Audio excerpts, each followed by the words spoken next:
We have had our Bolt for 3 weeks more than a year, so it's time to do the 1-year review.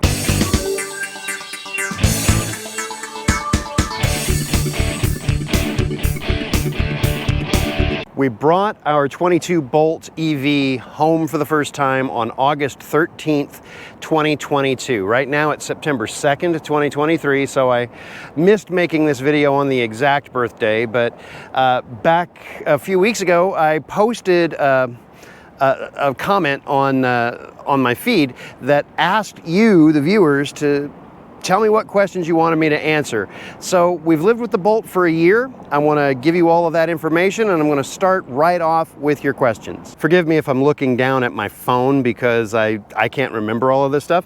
So first question came from RP9674, who asked, how's it going with collision avoidance and lane assist? I'm still trying to figure them out. Blind spots question. Well, the collision assist, it consists of a little hole in the dashboard that has a very bright LED light that reflects off of the windshield, and that will trigger if you are accelerating towards something without any kind of braking or regenerative braking going on. Like if you're closing in on a car at a stoplight too fast, or something pulls out in front of you or something like that. I have had it trigger on me a few times, and sometimes I'm thinking that it's a little paranoid, but all it is that bright LED that reflects off of the windshield so you can see it, and a beeping noise, like a triple beep, dee-dee-deep, that cuts out the radio and everything, so there's no way you can drown it out. And it gets your attention if you're not paying attention. So I haven't had any issues with it, and it works fine, and I haven't had any forward collisions. Now, as far as the lane assist goes, the lane keep assist, Rachel and I rented a car a couple of years ago when we were out on a trip. This is before we had our EVs, and I think we rented a Jeep Cherokee, I think it was, and it had the lane keep assist feature on it, and I hated it. While I was on the interstate, it felt like it was fighting me all the time. Maybe I was just that bad of a driver then. I don't know, but it was fighting me a lot. When I picked up the Bolt, I was reluctant to use it, and so for the first couple of weeks, I didn't bother turning it on until I finally got curious enough to push the button and turn it on. And to my surprise, I guess, it wasn't as bad as it was on the Jeep. It didn't fight me nearly as much. It was not at all uncomfortable for me to use. What it does is it gives me a little green indicator light next to the speedometer when I'm centered in the lane that changes to orange if I'm drifting a little too far. It will nudge me back, but it's not going to keep me in the lane by itself. I still have to do something with the steering wheel, and if I'm riding on the lane, it'll fight me. Usually, where I feel it the most is in road construction zones where they've shifted the lane part of the way, and I have to kind of follow where they've shifted the lane to, and the car doesn't realize that the construction zone has shifted the lane because there's still painted lines on the ground. But with the exception of those first couple of weeks that I had the car, I've left it on pretty much the whole time since then. Right now, I believe the car shows me at 23,295 miles. So that's where we're at 1 year and 3 weeks of ownership, is 23,295 miles. And for easily all but maybe 1,000 of that, I've had the lane keep assist on. So on to the next question. Q-Rail, that's the username, asked miles per kilowatt hour, 4.03 or better, cost to charge over the year, at what price to pay do I pay for electricity? All right, so I haven't kept records detailed enough to go down to the 100th of a mile per kilowatt hour. What I can say is that the onboard computer in the car shows my lifetime efficiency at 4.0 miles per kilowatt hour. So where your estimate was is pretty much right on, because that's where most Bolt owners find themselves. Cost to charge over the year.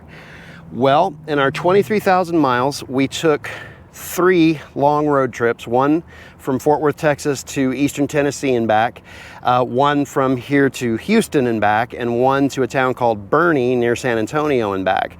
All told, about 3,000 miles of our 23,000 are from road trips. The other 20,000 miles were just normal commute, driving to and from work or in and around the Dallas-Fort Worth Metroplex while we were charging at home. So if I take that 20,000 mile figure and I divide it by 4 miles per kilowatt hour, that means that I used 5,000 kilowatt hours to power the car over the year for that amount of miles. We have solar panels on our house, so we don't really pay our extra electricity every month because our solar panels pay for it by generating the power themselves. The electric company pays us for the excess power that we generate, and what they pay us is 14 cents per kilowatt hour. So that's money that we're not getting paid, so I'm going to take that as the cost. And at 14 cents per kilowatt hour for 5,000 kilowatt hours is $700. So $700 to just drive around, not counting DC fast charging.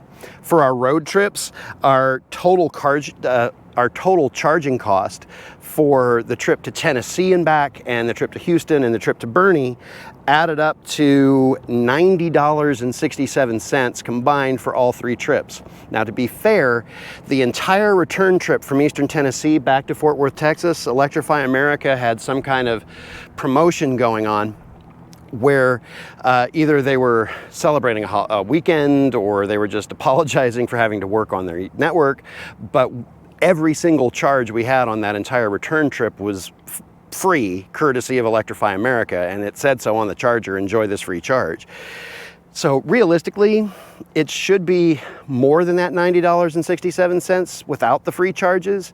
Half of the charging trip going back to Boerne was on EVgo, and we have EVgo credits that came with the car. So those were also free. So let's just say $200 for DC fast charging, even though I only paid $90.67. Put that together with the $700 of charging at home, and it's between $790.67 up to $900. Now here's where it gets interesting. We still have one internal combustion engine gasoline powered vehicle in our personal fleet. We have a 2019 Subaru Crosstrek, and it gets at best 28 miles per gallon. So if we took this same number of miles, just 23,000 miles, at 28 miles per gallon, that would work out to 821.52 gallons of gasoline that Subaru would have taken or would have needed to cover the same amount of miles that this car did. The cost for that electricity was $790.67. For the gasoline to have been cheaper, it would have to be less than $1 a gallon, and we know that that's not the case. I calculated it generously. The Subaru is going to get 28 miles per gallon at best, and the gas price that I used was $3.25.9, and that worked out to $2,677.04 for gasoline to power our Subaru for this same number of miles. That's a difference of $1,886.37. In fuel alone, that's how much this car saved us over this first year of having it. Plus, our Subaru would have needed at least 2 oil changes, and it only uses full synthetic, so say at best $60 to take it to somewhere to get the oil changed. Yes, I could save money if I did it myself, but I can pay somebody to do it, it's fine. So about $2,000 is what this car has saved us just in gasoline and oil. Vincent Helton 7141 asked me about battery degradation information. Says his Bolt is about 1.5 years old, 22,000 miles. Just from driving it daily and knowing the car intimately, I can hardly notice any difference from new, maybe a half or less percent. Q-Rail responded to that, saying having owned a Leaf for 11 years, it was down to 46.1% state of health. I think the more modern batteries are more durable and engineered better than the first gen Leaf. I traded it in for a Ford Fusion Energy plug-in hybrid. So here's where I'm at on battery degradation. The car right now is still capable of 4 miles per kilowatt hour. It's still capable of the same efficiency. The guessometer on this car calculates my estimated range based on how I was driving most recently.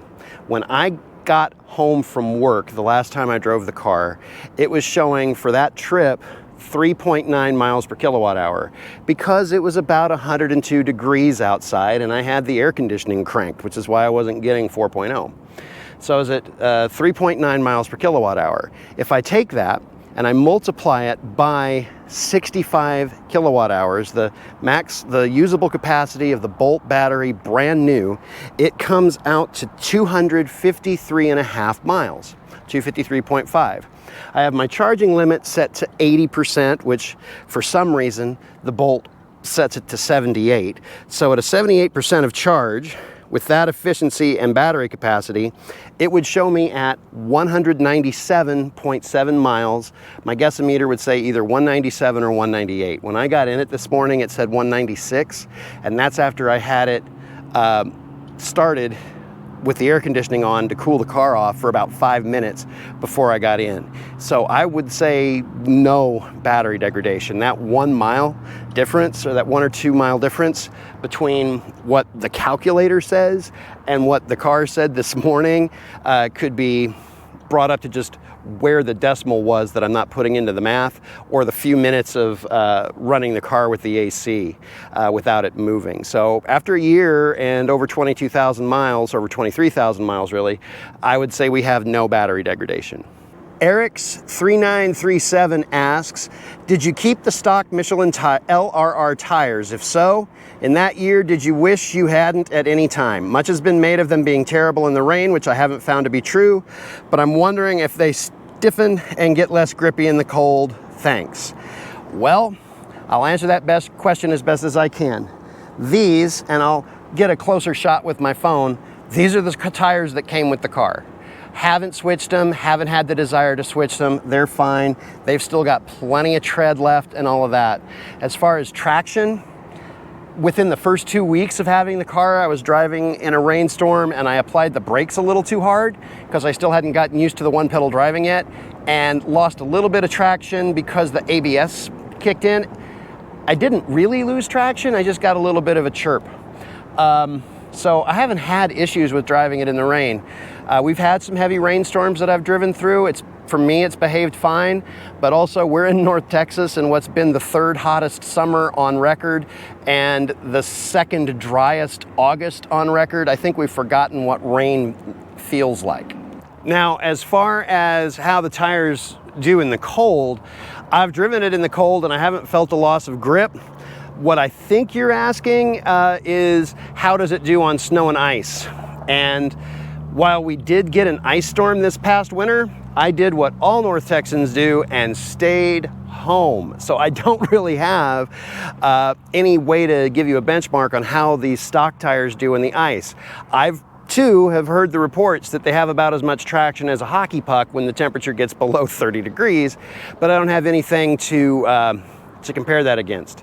Now, where I have had issues with traction is if I get on the accelerator a little too hard. I can chirp these tires without even trying if I just get on it just a little too hard. In fact, about a half an hour ago, trying to get ahead of somebody when I needed to get over for a lane, I gave it a little bit too much juice and heard the tires chirp while I was doing about 30. This thing can break the front tires loose. Now, a lot of that has to do with the fact that this is a front-wheel drive EV, and just physics, when you accelerate hard, is going to shift the weight of the car to the back and take weight off of those front wheels. So any front-wheel drive EV, our Fiat does this too, it's really easy for those wheels to slip. Now, Teslas have computer software that prevents that. The Bolt doesn't. So where I really have the issues with my traction is on acceleration. That said, I can still beat a Mustang GT off the line for the first 100 feet. After that, they've got me. And those are the questions that you, the viewers, asked me to deal with. I wanted to get those addressed first, but there are still some other things that I want to address about the car. First being reliability. I documented in one of my most watched videos was what I thought was a breakdown with my Chevy Bolt. It happened about a week and a half after we got back from our Tennessee trip. I hadn't had the car for quite 2 months at the time, had about 5,000 miles on it, and it wouldn't shift out of park, and I couldn't get it to turn off, no matter how many times I pushed or held the button. I checked forums after the fact, which I should have done before. Instead, I called OnStar, and was a little disappointed that OnStar, they were very helpful as far as sending out a tow truck, but apparently it wasn't a breakdown. It wasn't a problem with the car. It ended up staying at the Chevy dealership that I bought it from for a little over a week. They replaced a parking brake actuator on it because they guessed that was what the problem was. I've had the issue pop up since, and it wasn't the car breaking down. It was me operating it incorrectly. I turned the car on and immediately went to put it in reverse before it had fully booted up its system, and I confused the car. All I had to do was wait 5 more seconds before my warning lights went out, and I could have shifted. In fact, I wouldn't even have needed to do that. Sometimes it gives you the little car with the exclamation point, and it gives a display on the screen that says initializing, wait to shift. As long as you don't shift while that's happening, you're fine. I didn't. I wasn't looking at it. I shifted, and I locked the car up. The forums tell me that I should have just disconnected the negative terminal on the battery, or walked away with the fob for about 100 feet, or just held the power button down until the car shut off and then rebooted it, and it would have been fine. And that's apparently what happened, because as soon as it got to the dealership, it had shut off. Tow truck driver turned it right on. They couldn't find any error codes because it wasn't the car. Since then, haven't had one single solitary issue in the, 18,000 miles since. We've replaced the cabin air filter. That's it so far. After a year in Texas heat, the paint still looks like the car is new. It's held up just fine. I've got a rock chip somewhere around here, but you know, what are you gonna do? But it's nothing abnormal about the paint, so it's held up just fine so far. Interior wise, I mean, we have a dog, and we wash this thing every week, but the interior is still fine. This car could still pass for new. Well, for my standards, it could still pass for new. Next thing we want to talk about is the experience of road tripping this Bolt. And for me as a driver, it was quite comfortable. It's very smooth. It accelerates great. Getting in and out of traffic with an EV is one of the highlights of driving an EV. But road tripping is something that everybody brings up. So I've got Rachel here. As the passenger, what was your experience of road tripping this thing? I love it. It's really comfortable. I found it to be extremely comfortable. I know people who have, like the Teslas, say that the Bolt is not as comfortable, and it's not. The Teslas are a higher end vehicle, but compared to the other vehicles we've had, like the Subaru or the Fiat or even the truck, it was quite comfortable for me as a passenger. And yeah, I found it, one of the best things about it is that because it's comfortable for him, he doesn't get tired, and so he drives the whole way, and I don't ever have to drive at all, which is the way I prefer it. So that's a big bonus. For the record, I'm 6'2", about 265 pounds, and you can see how much headroom I've got here with the seat set for me, and if I wanted to, I could even sit behind myself here. And the EUV Bolt has even more backseat legroom. Going back to efficiency, the season of the year does affect the efficiency of the Bolt. And I did a series of videos, and I'll tag them as I'm going through this if you wanted to go into more detail if you haven't seen them already. But in the fall, I drove this car on my work commute. It was 68 degrees with the climate control on, at an average efficiency of 4.1 miles per kilowatt hour over my work commute. Over the same exact road in the wintertime at 32 degrees with the heater on, it was 3.2 miles per kilowatt hour. However, the next day I did that same trip with the heater off and got back to 4.1 miles per kilowatt hour. About a month later, we had a really sharp cold snap, and I ended up testing the range on the way home into a 22-mile-an-hour headwind with 20 degrees and below as the exterior temperature in Fahrenheit, and my efficiency was 2.3 miles per kilowatt hour. Springtime, 65 degrees with no climate control, 5.1 miles per kilowatt hour. And in the summer, even with temperatures being 105 degrees, was 3.9 miles per kilowatt hour. So the car is still extraordinarily efficient, except when it's really cold outside. There are other EVs that have different heaters, different types of heaters like heat pumps that are more efficient in their use of electricity than the Bolt is. That's one of the Achilles heels of the car, is the cold weather range. It does get affected, but it hasn't come anywhere close to giving me any kind of range anxiety on my daily commute. The other Achilles heel of a Chevy Bolt is its time spent DC fast charging because of its charge speed. The maximum that this car can take from a DC fast charger is 54 kilowatts, which is considerably lower than most other EVs in the year 2023. As a result, our road trip video, just on the way to Tennessee, just that trip by itself, we spent 5 hours and 28 minutes at DC fast chargers for that trip. That was almost 30% of our time driving on the road was spent there. Now, we timed that out with meal stops. We like to take stretch breaks ourselves, get out, walk around, go to the bathroom, get snacks, and of course with lunch and dinner. And sometimes just sitting in the car, resting, check email, play a couple of games on a phone, or something like that.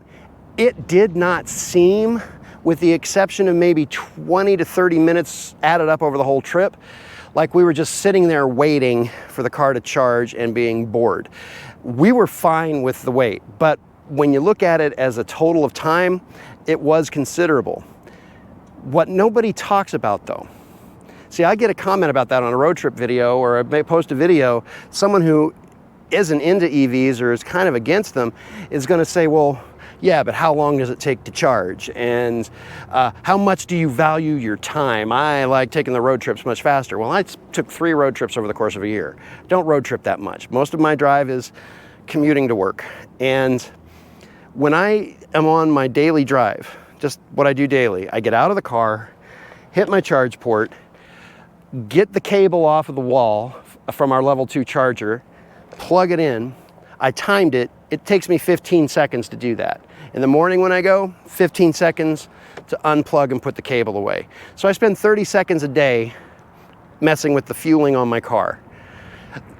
Over an entire year, that's about 3 hours. 3 hours and 4 minutes. That Subaru of ours, over this many miles, and the amount of fill-ups that it would take, saying that it takes 5 minutes to pull into a gas station, get out of the car, get your card, pay at the pump, put the gas pump in, squeeze the trigger, wait for the gasoline to fill up, finish, have the pump process your sale. Let's say that that's 5 minutes. Well, I added it up. That's about a little over 6 hours. So for daily driving, it saved me 3 hours of time over the course of the year by not having to go to a gas station. Now, of course, that road trip was 5 hours and 28 minutes spent charging. So it's not going to save me money save me time, I should say, over the whole course of the year. 5.5 hours charging on the way to Tennessee, 5.5 hours back. Let's say that that's 11. Say that we took another 3 hours of charging across our other road trips, which is reasonable. So 14 hours, 14 minus 6 is 8. So it spent 8 more hours charging this car than I would have filling up our Subaru with gasoline. How much do I value my time that I'm willing to give up those 8 hours? Well, remember, for the cost of fuel and oil, this car saved me $2,000 over that same time period. 2,000 divided by 8 is $250 an hour. If I'm getting paid $250 an hour, that means I value my time quite a lot. Last thing I want to bring up is value of the car. I looked this morning on cars.com for a used 2022 Chevy Bolt EV in the 1LT trim. The least expensive one I could find anywhere in the United States was $21,490 with 34,000 miles on it. Compared to what I paid for this car, that's about 74% of this one. Now, I bought this car in 2022 when Chevrolet had used up all of its tax credits. At the start of 2023, they got that tax credit back and used vehicles got their tax credit. So if I compare that 2022 with a new one, the least expensive new 2023 Chevy Bolt EV with a 1LT trim was $26,140. compared to that $21,490, that puts the used car at 82% of the MSRP. A couple of things to take into account. Chevy Bolt's EVs, 2022 model year, there's only 71 available in the entire country on cars.com. There's only 32 of them available in the 1LT trim level nationwide. So you're not going to get that price to come down. As far as new Chevy Bolt 1LTs, I only found, I think, 97 nationwide. So there's not many. The Bolt had been discontinued, now it's not, and there's not much existing inventory left. But let's look at the overall cost in terms of the tax credit. That used Bolt, if it could get a tax credit as high as worth as much as $4,000, and the new one worth as much as $7,500. That would bring the net price of the used Bolt down to $17,490, and the new Bolt down to $18,640. That places the used Bolt at 94% of the MSRP of a brand new one, and that one's 1 year old with 34,000 miles on it. I do not think, especially when it comes to electric vehicles, that there is a better value out there than this car. And in terms of just any vehicle out there, this car is an extremely good value, especially with the market the way it is right now. If you can find one of these Bolts, grab it. So those are my thoughts and some of Rachel's thoughts on 1 year of ownership and 1 year of living with a Chevy Bolt EV. If you have any other questions you might want us to address, drop them in the comments. Thanks for watching. Yeah.